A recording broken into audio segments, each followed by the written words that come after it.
Kalau nggak ada value-nya, kalau nggak pernah nawarin, seberapapun orang pengen, nggak akan ada yang beli. Ibu nggak pernah nawarin, nggak pernah ngejelasin value-nya, saya nggak akan pernah beli. Tapi kalau ibu pernah nawarin dan saya tahu value-nya, saya beli, Bu. Ini dasarnya nih, kebayang ya? Kemudian, kita lihat sebelah sini, intinya ada value atau manfaat produk punya kita, dan ada masalah atau keinginan dari calon pembeli. Mereka punya punya masalah. Nah, disinilah marketing kita mempertemukan keduanya. Kita ngomong, hei kamu di sana, aku jual kopi loh, yang kamu pasti suka. Intinya gitulah. Itu kalau offline, teriak-teriak lah. Paham ya? Itu dasarnya. Dan digital marketing adalah strategi untuk membuat semakin banyak target pasar yang aware. Aware itu tahu. Ini bahasa canggih orang sana ya. Aware itu adalah tahu. Semakin banyak target pasar yang tahu dan interest. Interest itu minat, pengen. Jadi semakin banyak target market yang mau dan minat. Dan berujung menjadi leads. Leads itu bahasa keren, artinya jadi calon pembeli. Leads itu, yang nanya-nanya ke WA gitu loh. Mbak, berapa harganya? Atau yang komen, ini berapa harganya? Mau dong, itu leads namanya. Ujung-ujungnya tuh bikin orang tahu dan mau dan bikin mereka leads. Mbak, berapa harganya? Bisa kirim ke sini enggak? Toko buka store-nya lesehannya buka jam berapa? Nah, itu leads namanya. Kebayang ya? Karena kita mindset-nya online, tetap offline buka, Bu, lesehannya tetap misalnya, atau ada yang punya kedai tetap buka. Kan nggak mungkin kedainya di online kan? Silakan Anda menikmati dengan cara-cara online. Pura-pura gitu nggak mungkin. Yaitu impossible. Caranya marketingnya di online kan, tapi tetap juga bisa bikin reservasi online. Silakan reservasi online dulu ke chat WhatsApp. Jadi leads tuh, saya mau pesan di sana dong jam 2 siang, bisa nggak? Bisa. Tetap makanya offline, nggak mungkin kan? Silakan Bapak bayangkan dari rumah ya, kami kirim fotonya. Itu orang gila mungkin ya. Nah, itulah leads, kebayang? Oke, penting ini seorang marketer. Hindari mengikuti pola kanebo kering alias jenuh, bosenin, nggak ngangenin. Ada nggak orang yang kalau datang dia tuh, dia lagi, malas. Pernah nggak? Orang itu ke rumah kita malas, pernah? Itu orang ngeselin, berarti ada pola. Ngomongnya mungkin kebanyakan, ngomongnya dia mulu, ya kan? Yang diomongin anaknya terus, dia terus. Kesel kan kita kan? Atau ngutang terus. Datang dikit-dikit minjem lagi, dikit-dikit minjem lagi. Walaupun boleh-boleh aja, cuman kenapa nggak nyari sendiri sih? Kok minjem terus? Ada pola tuh, ada orang yang gitu terus pola. Itu biasanya kita nggak nyaman kan? Tapi ada orang yang ngangenin, kalau nggak ada dia nggak rame. Ada? Pas dia datang, apa kabar? Seneng dia. Pas nggak ada, kemana dia ya? Sepi, dia nggak ada. Itu orang ngangenin. Itu orang keren, belajar dari dia. Gimana cara komunikasi dia. Tapi aku nggak bisa ngomong banyak, minimal jangan bikin masalah banyak. Kalau nggak bisa ngomong banyak, minimal jangan bikin masalah banyak. Diem nggak apa-apa. Bantuin. Ada kan orang yang orangnya diem-diem aja, tapi kita nggak ada masalah kalau dia datang kan. Bantuin masak apa, ngobrol biasa, enak kan? Nah, marketing mesti jadi orang seperti itu tuh yang ngangenin, kehadirannya ditunggu-tunggu, ketidakhadirannya dinantikan. Kemana dia ya?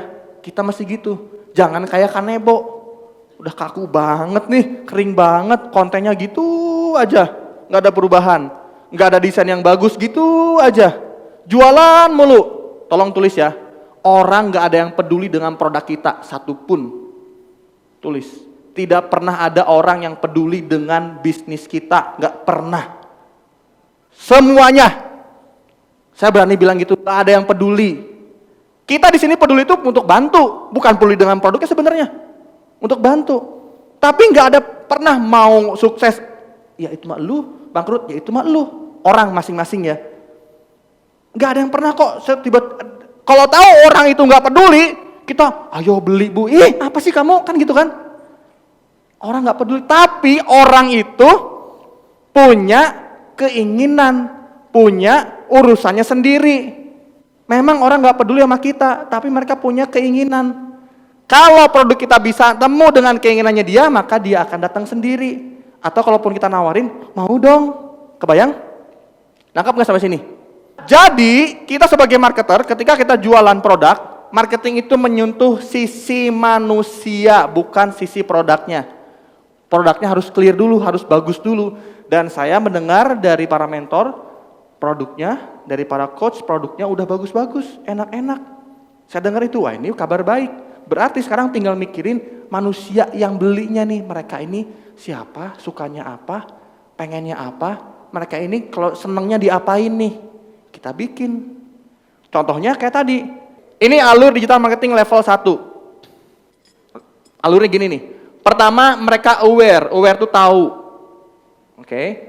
Setelah mereka tahu, mereka interest atau minat. Nah di sini, membuat orang aware, supaya mereka tahu tentang kita perlu membuat konten, iklan, postingan, atau endorse yang relevan. Yang relevan itu gimana? Kontennya yang kekinian, konten yang cocok dengan audiens, bukan konten yang kaku. Ini diposting dan menjangkau orang yang banyak. Oke, setelah itu mereka barulah minat atau interest. Kalau mereka nggak pernah lihat konten kita, mereka nggak pernah interest kok sama kita. Setuju ya? Setelah interest, barulah mereka visit atau traffic datang. Datang di sini, mindsetnya mindset online ya, bukan datang menuju ke lesehan kita, ke resto kita, bukan. Datangnya visit ke satu halaman yang kita buat di dalam online. Jadi kalau udah ada market, yang dia harus tahu dulu, lihat konten kita, lihat postingan, lihat endorse, terus dia tertarik, dan dia klik. Kalau udah tertarik jangan dibiarin, ini saya kemana nih, saya pengen nih, aduh saya kontak kemana ya. Jangan sampai nggak ada link apa-apa, dia bingung. Harus datang ke tokonya, aduh ntar kalau penuh gimana, itu online tuh. Kalau nggak ada linknya, nggak ada halaman tujuhnya, itu ibarat kayak datang ke supermarket, pas mau bayar kok nggak ada kasirnya, ini kemana bayarnya, bingung, kasir mana? Kasirnya lagi libur bu, ini gimana saya bayar? Gak mungkin kan? Sama, di online udah bikin orang pengen, aduh pengen nih, wih enak kayaknya nih, terus saya belinya gimana nih? Datang ke sana, mager itu masih orang online tuh. Orang online pengen cepet, pengen instan. Nah dikliklah ke link seperti tadi, terus akhirnya order. Ujungnya setelah mereka masuk ke dalam halaman, mereka akan menjadi leads atau tanya-tanya. Bagaimana caranya dia sampai nanya ke WhatsApp, nggak cuman komen di Instagram. Karena kalau cuman komen di Instagram aja, itu mentah. Nggak bisa dikejar juga, kalau di WhatsApp bisa dikejar, ya kan? Bisa diajakin, kita punya promo apa, kita lagi diskon apa. Berikutnya, ingat ya, goalsnya marketing itu adalah mendapatkan leads. Ini nih, ya kan? Dapat leads atau dapatkan calon pembeli. Itu ya, kebayang nenek ya? Nangkep nih, sampai sini masih aman ya? Jangan ada yang konslet. Ini tip ya. Nah, kalau tahu goalsnya itu, berarti saya punya rumus. Ini yang saya rangkum sendiri, namanya triangle leads. Wah ini bahasa ketinggian mungkin ya. Disebutnya 3 jenis calon pembeli. Nah gitulah sederhananya. Kebayang? Nah 3 jenis itu, yang pertama basic leads atau masih dasar. Nah kayak tadi masih cuman kenal tok. Itu basic lead. Biasanya kalau mereka cuma kenal tok, dia hanya follow akun kita doang. Entah akun Instagram, entah akun TikTok. Cuma sekedar follow doang. Kalau sekedar follow doang ya mau belinya jauh. Nanti dulu, cuman follow doang. Mereka masih lihat-lihat, masih belum suka. Nanya pun ya kayak tadi akhirnya cuma nanya-nanya aja, bukan serius mau beli. Nah itu follow. Tugas, tapi penting kita mesti ngedatengin orang-orang macam basic leads ini atau orang-orang yang cuma kenal doang ini, follow, mesti nih. Apa? Iya, karena kalau nggak ada orang yang kenal sama kita, nggak ada orang yang nge-follow kita, ya siapa juga nanti yang mau ditawarin beli. Oh bisa kok pakai follower orang, kita nebeng ke endorser bisa, tapi akan terus-terusan gitu, capek dong. Bayar mahal juga. Dan orang juga jadi nggak percaya, followernya dikit, ini ada pembelinya nggak sih? Gitu, bayang ya, mesti banyak kenal. Kalau offline tuh kayak orang ini tuh disukai, banyak temennya, nah baru percaya, oh aku mau percaya sama dia deh, karena dia temennya banyak. Udah tahu, nah itu sama follow. Oke, yang kedua, leads Leads ini udah naik lebih tinggi levelnya, udah ke calon buyer tapi belum siap beli. Yang atas calon buyer benar-benar belum siap, dia hanya kenalan doang. Yang tengah belum siap beli tapi dia udah suka sama kita, namanya fans. Bedanya apa ya? Kalau follow doang dia hanya follow, kalau fans, nanti saya jelasin abis ini. Kalau fans, dia itu udah tulis nih, ada 2 kategori. Minimal, seminimal mungkin, dia interaksi sama konten kita lebih dari 3 tempat. Maksudnya kalau di Instagram, feed-nya like, story-nya ngeliat, terus dia pernah komen juga, 3. Nggak cuman love tok, apalagi follow doang, love enggak, komen enggak, nah itu berarti benar-benar mentah, belum siap dijualin. Mesti orang yang dia nge-follow, dia suka nge-like, dia pernah komen minimal sekali, terus dia suka pernah ngeliat story kita. Nah itu benar-benar fans kita, udah siap dijualin tuh, tinggal bikin penawaran aja, dia mau. Leads yang benar-benar kita butuhin namanya super leads, atau benar-benar dia calon buyer yang siap bayar. Udah nanya, Mbak, tokonya di mana ya? Mbak, restonya di mana ya? Aku mau beli. Nah itu super leads, ini yang kita pengenin. Tapi untuk dapat sampai yang gitu itu dari pertama dulu, bikin konten, dia follow, bikin dia ngefans sama kita, baru dia mau beli. Gak ujuk-ujuk. Sama offline pun sebenarnya sama.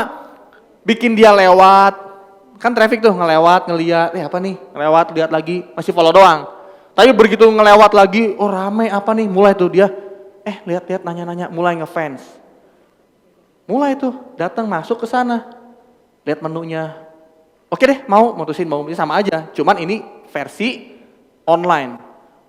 Untuk dapetin basic leads atau follower yang mulai nge-follow kita, itu kita butuh sosial media, yaitu Instagram, TikTok. Terus butuh blog, ini blog nggak usah ya, ini dicoret aja. Ini untuk materi untuk produk lain. Kalau perlu bikin YouTube, tapi nggak usah dulu, karena ini kerepotan juga. Ini yang terbaru nih, bikin podcast. Kalau niat nih, ini laki-laki bisa bikin podcast. Podcast di resto. Yang diomongin apa, masa tentang menu makanan? Enggak. Marketnya siapa, pembelinya, dia sukanya apa, bahas di situ. Bikin podcastnya, share ke YouTube, share ke Instagram. Nah berikutnya, bikin mereka jadi fans, jadi suka, itu mesti selain tadi mereka minimal 3 ya, nge-follow, komen, like. Juga minimal mereka berada di 2 tempat lain bersama kita. Jangan cuma di Instagram aja. Coba mereka berada dengan kita di 2 tempat lain. Contohnya apa? Mereka WhatsApp juga. Jadi Instagramnya nge-follow, terus mereka WhatsApp kita juga. Oke ya? Minimal tuh. Satu lagi apa? Cari satu lagi apa ya? TikTok. Oh, dia pernah lihat TikTok. Kalau udah dikejar-kejar tuh, ke TikTok ada kita. Di Instagram ada kita. Di WhatsApp ada kita. Udah tuh. Dia udah jatuh cinta sama kita. Tinggal ditawarin aja promosi, dia insya Allah akan lebih mudah dijualinya. Berarti aku harus bikin TikTok dong. Mau nggak mau, harus. Dan ini udah pada bikin ya, udah pernah praktek ya, berarti Instagramnya dimaksimalin, TikToknya dimaksimalin. Satu lagi berarti arahin mereka ke WhatsApp. Aku resto, iya bikin, booking online, reservasi online, jangan cuma 2 doang. Karena bagaimana bisa menjamin dia mau datang ke resto kita kalau cuma via konten. Ikat mereka. Misalnya promo 20% booking via WhatsApp. Khusus booking via WhatsApp dapat promo 20% atau dapat gratis teh manis. Hanya booking gratis es, jangan teh manis biasa. Es apa? Khusus yang reservasi online. Nah, ini lesehannya masih jalan, Bu? Atau online-nya yang lebih kenceng? Nah, bisa nanti dapat free apa? Khusus reservasi via WhatsApp. Kok harus ke WhatsApp? Ingat kan bikin fan, dan ini maksudnya online, tetap makannya nggak online di tempat. Cuman kita punya database, nanti punya orang-orang yang siap beli, di WhatsApp-nya banyak. Kalau punya promo apa tinggal di broadcast. Tinggal di share, tinggal di WhatsApp, japri satu-satu. Aku nggak bisa. Nanti punya karyawan suruh aja kayak ngechat. Jangan sampai nggak punya nih, cuma follower doang, susah nanti berat berkembangnya. Udah ngiklan enggak, follower dikit, yang WhatsApp juga nggak banyak. Selesai kita. Bener ya? Praktek nih. Nanti apa yang perlu praktekin nanti saya rangkum ya setelah ini ya. Oke. Nah, perhatikan. Cara mendapatkan leads itu bikin konten, terus mereka menjadi follow kita. Kontennya mesti rutin. Dan kontennya harus yang satu nada. Nanti saya bahas setelah ini. Kedua, bikin lead magnet. Nah, apa ini? Magnet yang membuat orang tertarik mau dengan kita tadi. Misalnya gratis teh manis, reservasi online. Gratisnya ini yang bikin dia tertarik mau ngechat ke WhatsApp. Oke ya? Atau apapun, cari diskon, gratis, free ongkir, apapun. Tapi hanya via WhatsApp. Supaya mancing, supaya dia ngechat. Supaya nanti bisa dikejar. Kalau enggak bisa nanti, susah. Nah, harus pakai pancingan. Nah, pancingan disebutnya lead magnet. Oke? Kalau enggak ada ini, repot. Paling enak kalau dikirim keluar, itu bikin free ongkir atau diskon. Kalau makanan atau yang bisa juga bundling, tapi gratis. Misalnya, beli produk A, gratis B. Hanya pemesanan via WhatsApp, gitu. Ingat ya, dan itu nggak bisa terusan gitu, bikin lagi. Wah, bulan depan apa lagi ya? Bulan depan apa lagi? Jangan gitu terus. Tapi aku nggak kreatif, nanya sama anak kita, sama cucunya nanya. Tolong bantu ide dong, karena memang nggak bisa dipaksain kok. Saya aja punya tim Gen Z, usianya 20 tahun, sampai 3 orang ditanam di perusahaan saya untuk nambah-nambah ide. Karena saya aja udah usia, ya walaupun muda, tapi kadang-kadang kreativitasnya nggak muncul. Ada anak Gen Z, saya bayar di situ kerja. Dia kadang-kadang liar idenya. Wah, bagus nih, ayo pakai. Jadi seger terus. Atau minimal gaul sama anak muda. Ikutan, apa sih? Oh, tahu sekarang lagi rame ayang. Kalau gaulnya sama ibu-ibu lagi, beda pembahasannya. Bener ya? Nah, tetap ibu-ibu tetap gaul, cuman satu waktu kita gaul sama yang muda-muda. Oke, terus kemudian terakhir bikin penawaran. Ini tuh offering tuh bahasa Inggris ya, artinya penawaran, promo. Nah, supaya dia mau beli. Setelah masuk ke WhatsApp, tambahin sesuatu apa yang akhirnya dia mau beli. Kita iming-imingi. Tadi kan nanya nih, ada yang kok saya belum sampai beli ya. Nah, mungkin belum ada penawaran lebih yang akhirnya dia mau jadi beli. Yang nanya-nanya, nggak tahu kalau alam. Kalau sampai berkali-kali kompetitor nanya, tapi kalau kompetitor nanya udah sangat mungkin, udah terjadi kok. Banyak kompetitor yang pengen tahu gimana sih bisnisnya, pengen tahu produknya apa aja, dan itu wajar, nggak ada masalah. Kita fokus sama proses kita aja. Begitu ngechat ke WhatsApp, di Instagram kita bikin promo apa, atau bikin penawaran apa, bikin ngiler dia pengen, jadilah dia ngechat ke WhatsApp. Ini alur digital marketing level 2. Apa itu? Kalau level 2 itu, kan kalau level pertama ini nih, saya ingetin lagi, ini level pertama. Bikin mereka tahu, ini bahasa Indonesianya artinya bikin mereka tahu, bikin mereka mau, terus mereka ngeklik link tree kita, sampai nanya ke WhatsApp, sampai booking online, dan seterusnya, sampai dia jadi leads. Tapi ini belum tentu beli loh, leads juga loh. Harus di follow up, dikejar. Tulis ya, ngejarnya sampai 4 kali di WhatsApp. Besoknya 4 kali. Lebih dari 4 kali, mereka marah, ngesel, kita ngejar-ngejar terus. Kesel nggak kita dikejar-kejar, ayo bayar, ayo beli, ayo gimana, kesel kan? 4 kali. Berarti 4 hari. Oke ya? Dah, itu level pertama. Level kedua, setelah mereka interest atau minat, mereka akan berkunjung, ini di situ ya, berkunjung ke Instagram kita, terus dia ngeklik link tree, terus dia jadi leads, di follow up, dan beli. Ya ini kayak tadi sebenarnya, cuman ini lanjutannya, ujungnya ke beli.